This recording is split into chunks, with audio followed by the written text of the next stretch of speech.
quarterly. We're all excited about the Open, so that's really the driver in wanting to do this. But we've all done marathons or half marathons, triathlons, Ragnars, competitions, and it's kind of nice to know how our nutrition affects our performance. So that's a lot of what we're going to talk about today.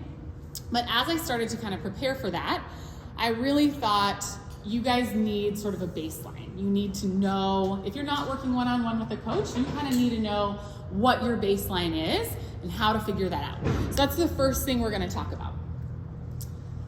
Tom, you look so nice. You're from work? Come on in. Okay, so if you guys have questions, feel free. Interrupt, it doesn't matter to me. But the first thing we're going to talk about is calories. A calorie is a measurement of energy. A calorie is a calorie is a calorie. So whether it's like 100 calories from strawberries or 100 calories from Twinkies, they really are the same. Now, context matters. Even though calorie is a calorie, context matters. So I want you to think about 1 mile. Okay, 1 mile equals 1 mile. Whether it's on the road, or in the water, or maybe on the beach. But how long it takes to cover that distance really is different, am I right? I mean, we could maybe run a mile on the road, no problem, but to run a mile on the beach might take longer, and to swim a mile, well, maybe, for you, no big deal. For us, a really big deal. Yeah. So context matters, and that's the case with calories. A calorie is a calorie is a calorie, but perhaps you need, let's say, 1,700 calories in one day. If you really want to fill your calories with pizza and cheeseburgers and donuts, that's okay. But for the rest of the day, you might find you're hungry. Because those are really calorically dense things, and you're gonna run out of calories real quick. So, context matters. Okay, I have to follow my notes, otherwise I will miss stuff. Ultimately, the thing that I do really want to emphasize is there's sort of this, and you probably could care less, but as a nutrition coach, there's this big trend about good foods versus bad foods. You know, some people feel like, well, if it's not a clean food, we shouldn't be eating it. And ultimately, with that context, food is food. It's all fuel. Again, if you're eating for health, then what you eat matters. If you're eating for performance, what you eat matters, right? If we're simply eating for fat loss, we can obtain fat loss eating ho-hos and ding-dongs. As long as you're in a calorie deficit, you really can. Are you going to have better health? Questionable, right? Questionable. Okay, so the other thing to keep in mind, again, is satiety, or meaning how full you are throughout the day. If you can fill your calories with fibrous foods that take up, a lot of energy to digest, those things are going to keep you full for a long time. So we are going to talk about what we look at in that regard. So let's talk about sort of a good formula to look at. For you to calculate fat loss calories, take your,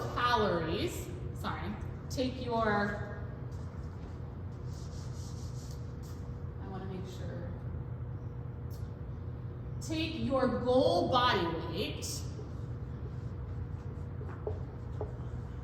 and multiply by 12. I don't have Chad's phone. You might have to do this math for me. So let's say our goal body weight is 150. Can you multiply that by 12 for me?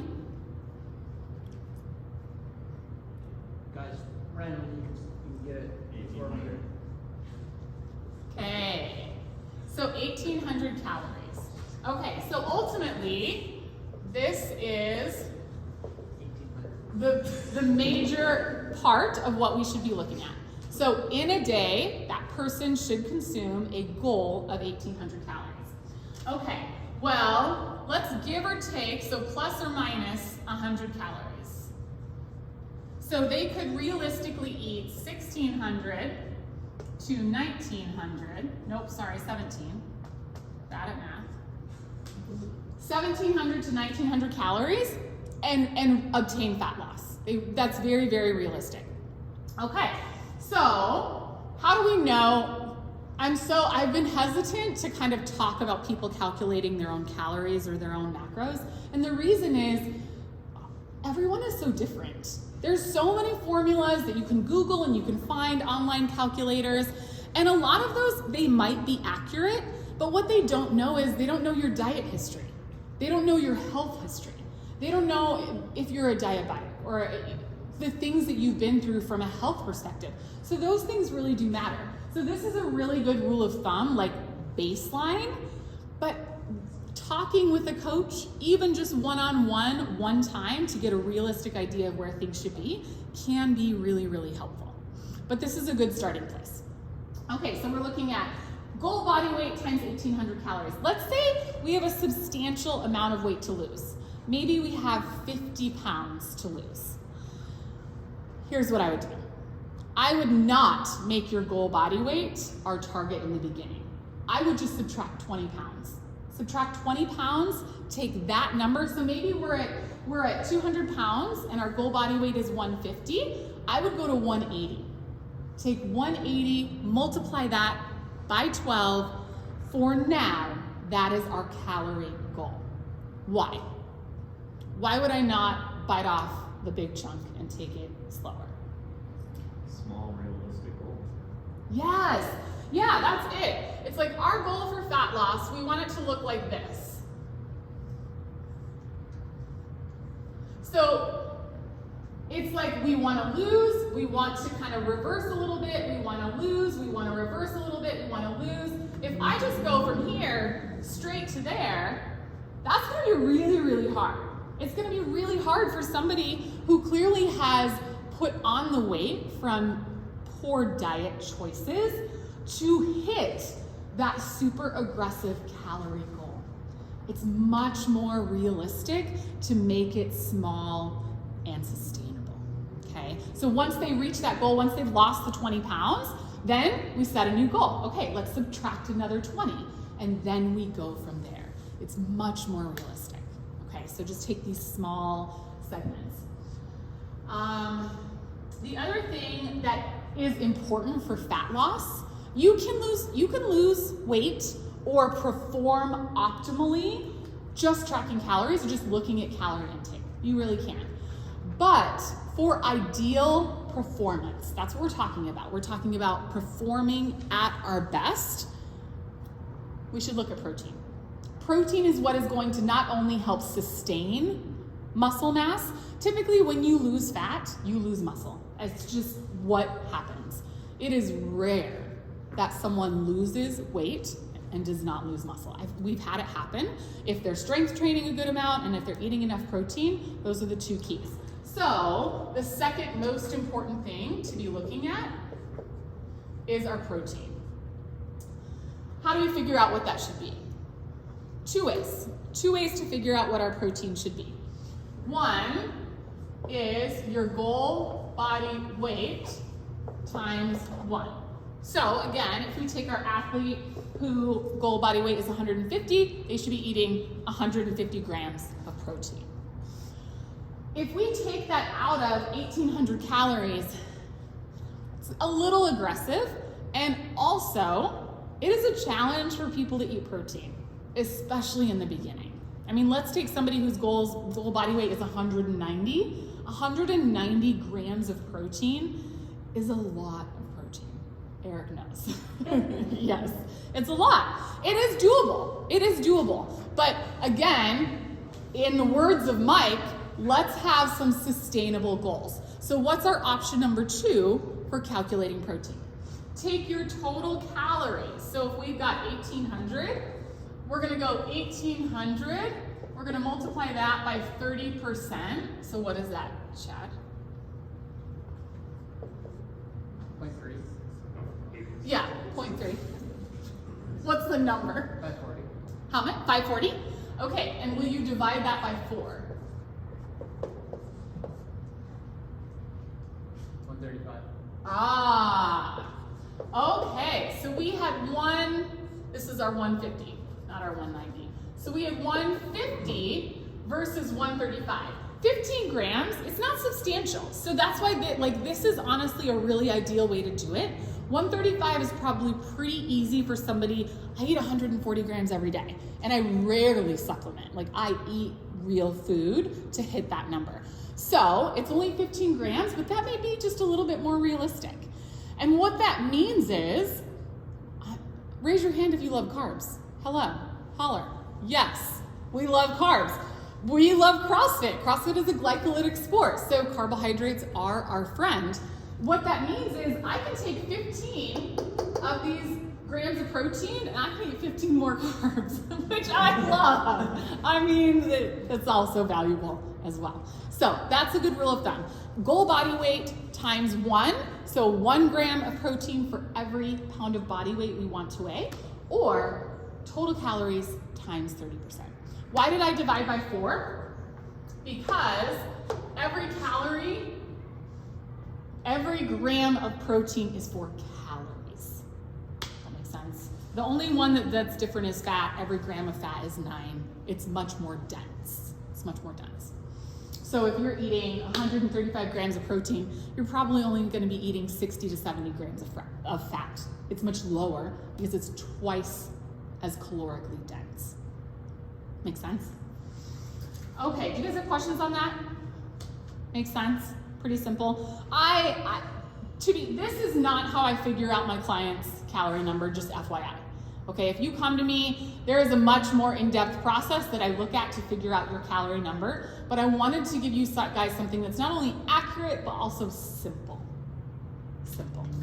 How do you know if you are in a deficit? How do you know if you are in if you want to lose weight, how do you know if it's working? 90 days is really what you need. You need to be consistent with something for 90 days. And in fact, Mike said this about CrossFit. He said, but what was your saying? You said give it 30? 24. Okay, so yeah, and at first I was thinking like a month, and no, you were like, give it that many workouts, which is true. I mean, you need to do something for a consistent and persistent amount of time for you to really know if you love it, if it works, if it's whatever. You know, I mean, people might come in and try one class. Well, how do you really know if you love it? You gotta show up and you gotta be here. And the same is true when it comes to performance and looking at what we're eating for performance or fat loss. Be consistent. So here's what I would say. I would say take your calendar, all right? You've got your calendar, and for every day that you reach your goal, within 100 calories of your goal. So every day that you are within 17 or 19, mark an X. The days that you miss, leave blank. Leave blank. Okay, so after 90 days, you need 72 out of the 90 for you to really know if it's working. For you to really know, am I eating enough calories to support performance? Am I eating in a deficit to support fat loss? 80%. You need to be 80% compliant. And that's true with anything. Maybe you're working with a coach and you feel like, oh, this isn't working. Well, if you're not actually compliant, it's not the plan that's not working. It's you that's not working. You know? I know. It's like we can't do it for you. It's so true. So 72 out of the 90 days. That's super, super key. The last thing that I want you to think about is fiber, which is like, why would I say fiber? Calories, look at calories, number 1, look at protein, number 2, number 3, fiber. Why? Why do you think I would say that?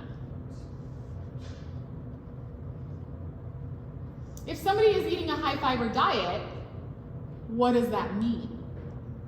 Are they eating a lot of like processed foods maybe? No. Yeah. If somebody's eating a good amount of fiber in their diet every day, they're eating whole foods. They're eating whole foods. Oatmeal, rice, potatoes, legumes, vegetables, fruit.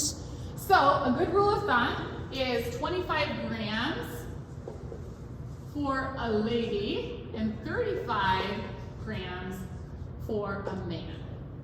So Those are the main things I'd look at.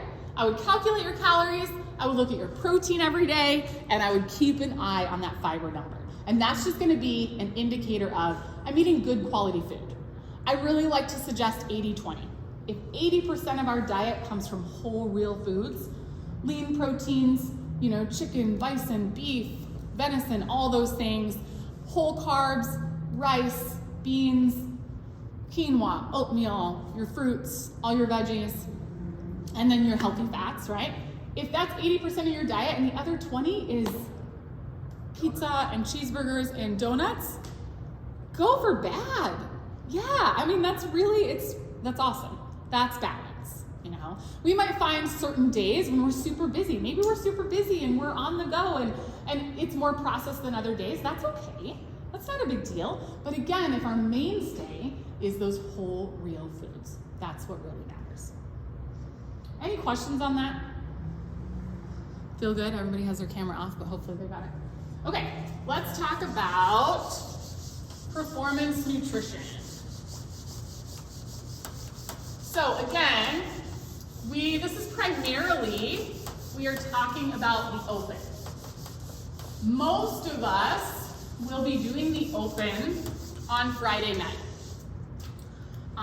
For a lot of people, thinking about like a competition or maybe a swim meet or a game, or I just had the opportunity to talk to the Shattuck girls. Like a lot of their games are early or practices early. So the timing of day that you are kind of fueling for does matter, but I'm gonna give you kind of the principles. And this is something I was just telling Steph before we started. I love this part of my job when people are running marathons or doing triathlons or doing competitions. What we do is we look at, number one, the type of event that they're in. How long is it? Is it a 4-workout competition? Is it 2 days? Is it 1 day? What are the workouts? How long is there in between? And we will literally give you a broken down plan of what to eat when, starting Wednesday the week of. Like we kind of start tweaking things the week of. So it's just super fun to geek out over these things. And some of the feedback that we've gotten is, we had one athlete a year and a half ago who had done a lot of competitions and always done really, really well, really successful athlete. And he goes, I finally feel like I have done everything within my means to perform my best. He never once in that competition felt like, I just didn't have what was left. He felt like he had done his best. And that's a really cool thing to know, that your nutrition is so on point that you really are just showing up and being your best. So if we talk about the open, first and foremost, get up that day, and you should do this every day. Every single day, the first thing to go in your body should be water. Drink 8 to 10 ounces of water. And in the words of Sarah, she's like, if I don't drink my water before my coffee, I'm not drinking any water till noon. That is truly what happens. I'm the same way. I mean, I will drink 2 cups of coffee and realize I have not had an ounce of water and it's noon, So start your day with water. It's a really, really good habit to be in. It gets everything flowing. Even warm water is really great. If a lot of people are like, I need coffee to poop. Warm water will do wonders. Just FYI, if you wanted to know. Okay, other thing. So also Linnea passed out at a volleyball game because she was dehydrated.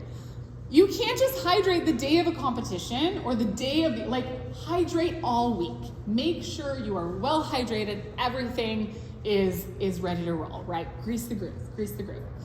Secondly, nothing new on race day or comp day. Nothing new the night before either. So a lot of times people are like racing, they're in a new town, they're like, hey, let's go out for Indian food.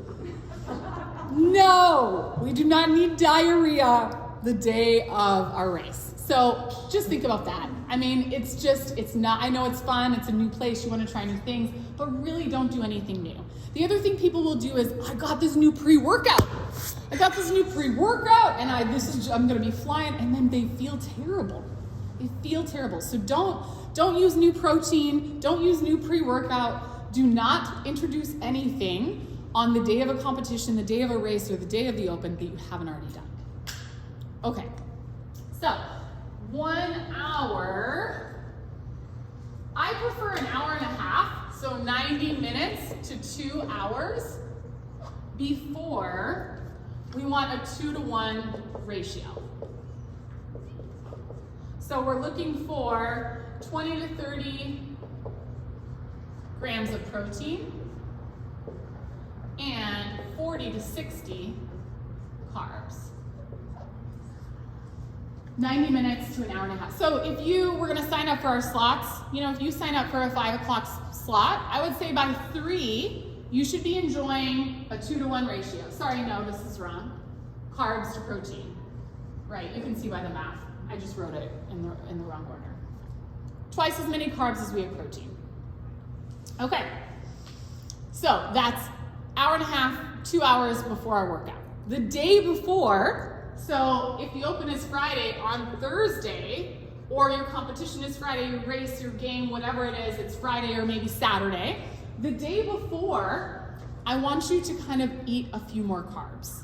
So if typically you're hitting your protein goal, you're hitting your 150 grams of protein every single day, and maybe your carbs are falling at like 40%, which is pretty typical, I want you to up your carbs by 30 to 50.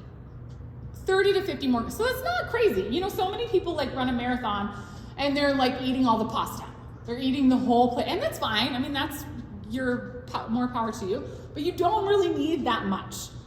A slice and a half of bread, I mean, a bowl of oatmeal, like that's the amount of extra carbs. So eat what you normally would in a day and have that much extra. 2 slices of bread, something simple. If you want to have pasta for dinner, have pasta for dinner. Have some extra rice. But about 30 to 50 extra carbs the day before. Here's why.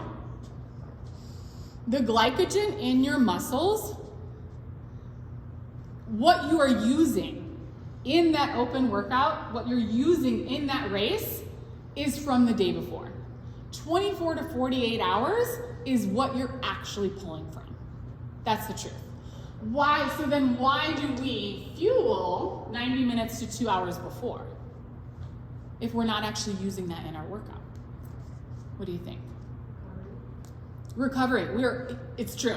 Honestly, we're starting the game off for recovery. Yes. Also, blood sugar. Like nobody wants to enter. I mean, you know how it is when you hit a workout and you're hungry or you're feeling lightheaded or you just don't feel like you have all the oomph. That it can typically be blood sugar dysregulation.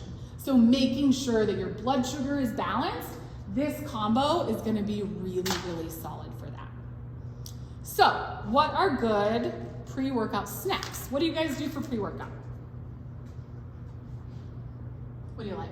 Fuel for fire. Yes! Yeah. Applesauce. Applesauce. Noodles with Italian dressing. Noodles, okay. I love it. Sweet potatoes with some sort of protein, right? Rice, chicken and rice. Oatmeal, bananas. Oatmeal, yeah, that's solid. Dates, love it. Cliff Bars. Greek yogurt with dry cereal. What? Swedish, yeah, honestly, yeah, some gummy bears with the protein shit, like that can be, so if we think about that, there is no better time for you to eat simple carbs than before and after a workout.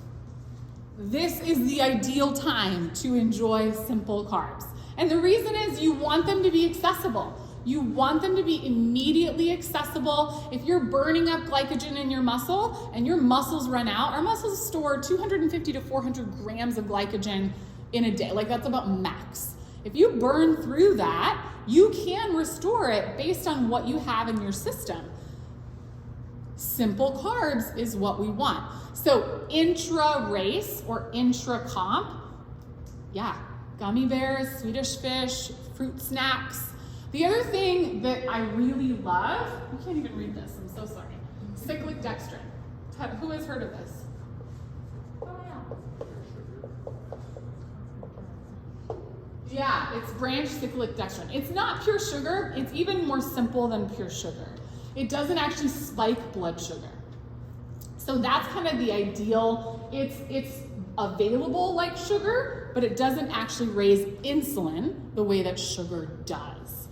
If you were to take, so Steph's used this, Chad has used this, GlycoDrive, I don't know if you've ever used that. GlycoDrive is a brand. What's the, yeah, Supercarb. Supercarb from NutraBio. What was IN3's called? I can't remember. But you can get it on Amazon. Talk about like the best pre-workout you could ever do. Half a scoop of protein and a scoop of cyclic dextrin. It feels like jet fuel pre-workout. It's so good. Like I reserve that for a rare occasion, but it is good. So it is a great pre-workout. You don't need the caffeine. It's 5 o'clock at night, people. Don't be doing pre-workout at 5 o'clock at night. Did you hear that? No pre-workout, Lori, at 5 o'clock at night. We don't need the caffeine. Go ahead. So is that something you would do 9 minutes to 2 hours before workout? Yeah, you absolutely could. You could do that. Yep, you could do a scoop of protein in your cyclic dextrin. Let's think about post-workout. We're fueling. We're actually already eating in recovery. The rule of thumb used to be 30 minutes. That you had to get in that protein and that carb within 30 minutes. Like that was even when I started educating myself, like that was the rule of thumb. In the last 2 years, they've conducted 5 huge studies. And actually what they found is it's not really key. 30 minutes is not the magic window, but 5 hours. If you can get in, it actually is about twice this. 50 to 60 grams of protein and twice this number of carbs within 5 hours of your workout, you are perfectly supporting strength, performance, and recovery. So let's say you work out, you do the open, you've had lunch, which is solid. It's probably gonna count in that 5 hours. You're also gonna do a pre-workout, and then post-workout, you're probably gonna have dinner or a snack after. That's really solid. You're gonna get that in. But that 5 hour window is what is really ideal. Now, for those who work out in the mornings, who don't eat anything before you come work out, breakfast is really important. Also, lunch, right? So eating breakfast and getting lunch in a timely manner, that's your 5 hour window because you're not gonna get it on the back end, So things to think about, especially if you have like a comp, it's important to fuel after. When we talk about what is good post-workout, it's the same thing that's perfect pre-workout. The same things, simple carbs, clean proteins. What I would suggest is trying to stay away from fats. Stuff when we were talking about street food, maybe before a game, nobody wants to do burpees after cheese curds. That sounds terrible. So why? Why does fat make you feel sluggish? What? Yes. Yeah, it's hard to digest. It's very slow digesting, and that's the benefit to it. That's why people in keto, whatever, they're satiated a long time because it takes a long time to digest. But that's not what we want. We want everything to be quick and bioavailable pre and post to immediately aid in that recovery. So try to stay away from fat. Make sense? Okay. I don't know if I should share this part or not, but I always feel like I'm not being truthful if I don't. Fruit, I love fruit. Fruit is a phenomenal carbohydrate, and I hate it when people are like, you shouldn't eat fruit, it's too high sugar. Shut up. No, fruit is so good for you. However, fruit is stored in the liver. Fructose, right, the sugar, carbs from fruit is stored in the liver. Our liver can store about 100 to 150 grams of glycogen. And that's not actually what we can pull from in a workout, okay? Your body can store, 400 to 550, somewhere in there, grams of glycogen in its muscle. That comes from potatoes and rice and quinoa and oats and those things. So, don't stop eating fruit, but if I'm being honest, try to find a better pre or post. Enjoy your fruit away from your workout if you want optimal performance. Makes sense. Dried fruit is the only thing that's a little bit different than that.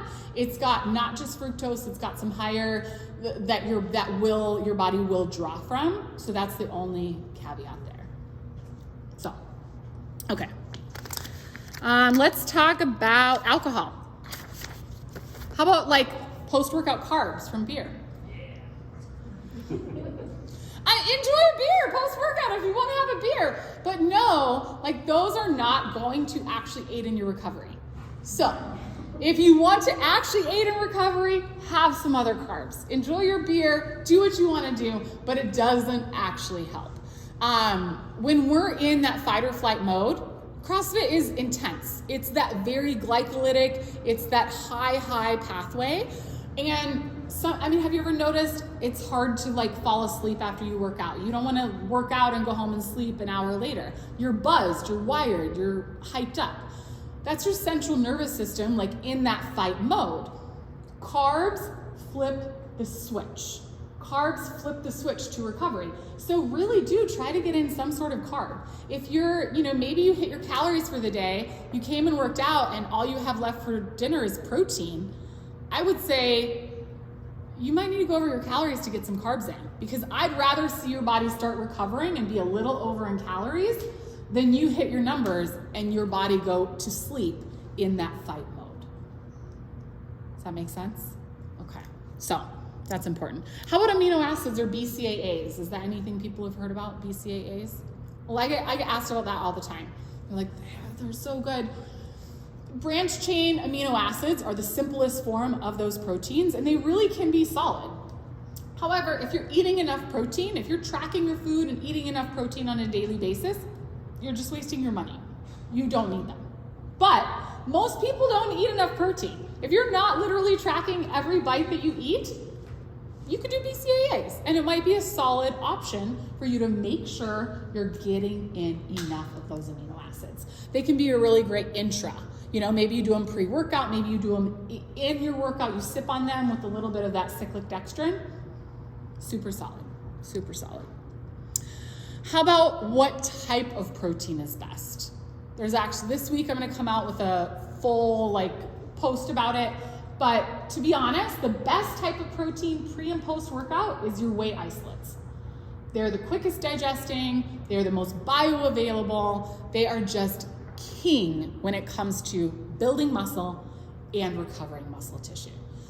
A lot of people who have dairy allergies can do a whey isolate because the lactose is removed. So that's kind of interesting to note. Whey isolate can definitely spike blood sugar. It's very high glycemic. So if we're maybe doing a smoothie in the morning, I would say find a better option. Use maybe like a pea protein, maybe use another type of protein, but if it's pre or post workout, your whey protein isolate is gonna be key. It's not to say that the others, I don't use a whey isolate, I will use a vegetarian, and that's solid if I supplement. It's still a really solid option. Think about whey, it's almost like taking a gallon of water and dumping it in a little glass, and it's just like you're dumping it so fast, everything is spilling over. It's so fast, it penetrates the cell so quickly, there's actually a lot of spillover. It's okay, it's not a big deal. The others are slower digesting, and so they in turn will absorb, you will actually absorb more of them, but it's not as ideal pre and post because it's not as fast. So good whey protein isolate, pre and post. But if you have a dairy allergy or for some reason that doesn't sit well with you, don't do that. Do something that sits well with you, Or vegetarians don't want to do whey. So there's lots of great vegetarian options as well, The other great thing about whey is typically you don't have carbs with it. It doesn't take up other macros. Whereas my vegetarian protein is like 14 carbs, so you got to factor in some carbs there, and there's a little bit of fat. So those are all things to think about. So if you're going to add a protein powder and it's kind of outside of that 5-hour window maybe of your workout, then like a pea protein is better than a whey protein? It depends on the person. It's slower digesting. If you're throwing it in with some spinach and some fruit, maybe half a banana and some pumpkin seeds and some chia seeds, it's gonna digest slower because of all the fiber you're putting it with. If you're literally just drinking a protein shake, nothing else in it, I would argue that another one would be a better option. So it depends on the situation. Yeah. Casein protein. Have you guys heard of casein protein? Yeah, casein is super slow digesting. It's the protein that's like in cottage cheese. So if you had a late night snack, cottage cheese would be a great option. Your body is able to absorb and digest all those amino acids in a much slower manner, so it benefits more from it. So again, it's always one of those, it depends. It depends on the situation, but all have their place. Main thing is, again, remember, nothing new on race day. Like, don't be going trying new things and have upset stomach or diarrhea, and then you're all sad because you feel poopy. It's no good. That casein protein, you said it's at the best time to use it, right? Night. Yes, it really is. Yeah. That's it, you guys. That's really what I had planned for you. What questions do you have? Any questions? What about creatine? Creatine. Oh man, you're so right. I didn't even put that in there, and I should have. I would say, arguably, next to protein supplementation pre or post, one of the most important things that you would supplement for performance. There's so much data behind it. It increases your VO2 max. That's the main data, is known performance in VO2 max. 2 or 3 more burpees is what that could translate to. Now we're Yeah, now we're talking. Now I'm interested. It's also been shown to, like maybe a couple more pounds. When it comes to power and exertion, it almost lowers your body inhibition to that and raises that threshold. So strength gains, but really aerobic gains is where there's the most data. So creatine is super solid. Thing to keep in mind, a lot of creatine talks about loading it, preloading this. You don't need to do that. Just hit 10 grams every single day, be consistent with it. That's all you need to do. Make sure you're hydrated, especially in the summertime. Creatine requires a lot of water for it to be available in the way that it needs to be. And if you are dehydrated, it will only make it worse. So make sure you're really well hydrated if you're using creatine. And ladies, sometimes ladies are nervous about it for making them bulky, or guys don't like it because they feel like you're not as lean. I have not seen that to be the case. It does swell the fibers in the muscle a little bit, and that's why it has that wrap. None of us are, like bodybuilding competitors, where I know, Christy's so sad that I said that. But it's nothing that I've ever witnessed. So I've only heard really, from clients who've never done it and incorporated it, they've only seen really good results. So micronized creatine, monohydrate is a really good rule of thumb. Is that usually a powder? It's a powder. Yep. Fish oil. Fish oil is solid as well. I mean, there's so much research in that too, for sure. What's the rule of thumb? If it smells fishy, you're not good. That's what I heard. Is it, as far as it being a good quality? Our good quality supplements have never smelled fishy, and you don't burp fish. But like mackerel's really good for you, and that smells real fishy. But from a supplement standpoint, probably. I mean, you should keep it in the refrigerator. But fish oil can be fish oil is also known to increase VO2 max, just like creatine. Those two things are the two supplements that have a lot of research and data that show they make a big difference. They increase blood flow, meaning they thin your blood a little bit, and so in turn, it increases oxygenation, more burpees. Can you speak a little bit about alcohol and macros? Oh, well, I know. We'll probably talk about that more next time, and here's why. Because I didn't teach you guys how to calculate your macros. We figured out how to calculate protein. Next time we chat, we're going to talk about macros, and we'll probably talk about alcohol more. But just like I said, post-workout, alcohol, we're going to teach you how to track it as a carb, but it doesn't really count. It doesn't count for recovery, and it really doesn't count for fuel. We just have to factor it in, because if you have health or weight loss goals, It counts when you drink it. So that's the main thing, is it doesn't count for like energy when it comes to workouts or recovery, but it counts for calories. So we have to factor that in. So Yeah. you talk about goal protein, is there like a goal for carbs? Yes, but I swore I wouldn't talk about this stuff. No, here's a good rule of thumb. Honestly, 40, 30, 30. 40, 30, 30. So if you were to take, let's say, 190 times 12, what is that, Chad? I don't know the phone anymore. What is it, Eric?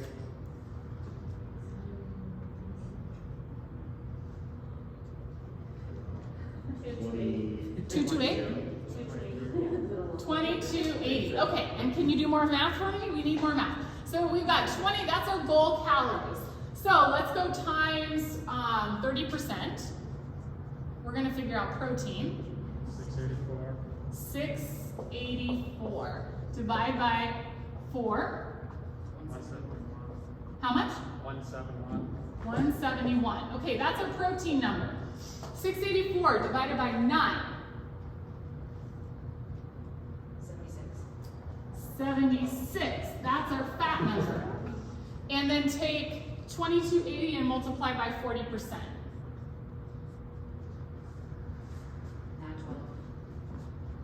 And divide by 4? 228. Okay. These, I would say, would be the close to, 76. 171 protein, 228 carbs, 76 fat. I would say would be ideal macros for this person. And here's why. We took the realistic 30% for protein.